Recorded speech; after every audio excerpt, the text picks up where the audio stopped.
Jésus dit de Jean-Baptiste que parmi tous ceux qui sont nés d'une femme, il n'y en a pas de plus grand que Jean-Baptiste. Quelle est cette grandeur de Jean-Baptiste? Ça veut dire que parmi tous les hommes, il n'y a pas un personnage plus grand que celui de Jean-Baptiste. Et Jésus ajoute aussitôt, comme pour nous faire comprendre, mais le plus petit dans le royaume des cieux est plus grand que lui. Et c'est peut-être ça la grandeur de Jean-Baptiste. La grandeur de Jean-Baptiste, c'est d'avoir permis à chacun d'entre nous qui sont dans le temps du royaume, dans le temps de l'Église, à comprendre notre grandeur sans limite. D'une certaine manière, en chacun de nous, il y a plus que Moïse, il y a plus qu'Abraham, il y a plus que tous les prophètes. Et nous avons toujours la tentation de nous mettre loin derrière. Alors il y a les grands prophètes, et puis nous on vient après. Non, le plus petit dans le royaume des cieux est plus grand que Jean-Baptiste.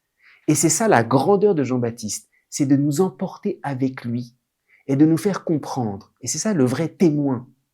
Il y a des témoins qui nous écrasent, en disant « ce que raconte ce témoin, j'arriverai jamais à le vivre ». Et puis il y a des témoins qui nous entraînent avec eux.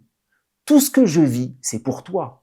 C'est pour ça que Jean-Baptiste, c'est l'effacement devant chacun d'entre nous qui entrons dans le royaume des cieux. Et c'est comme si Jean-Baptiste nous disait, est-ce que tu réalises que si tu accueilles le Christ, tu es même plus grand que moi, tu as la même grandeur et tu me dépasses parce que tu es celui qui est pleinement entré dans le royaume des cieux.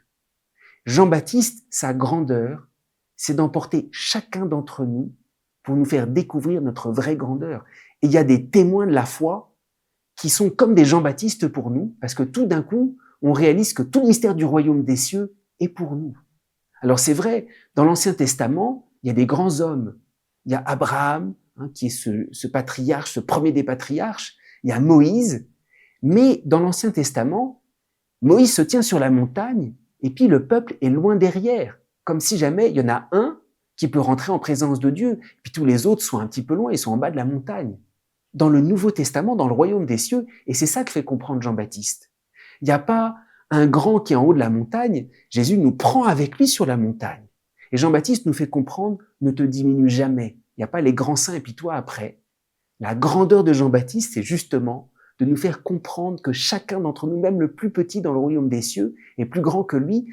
Sa grandeur, c'est de nous enfanter à la grandeur qui est en nous, de ne jamais diminuer l'ambition de sainteté qui est sur nous.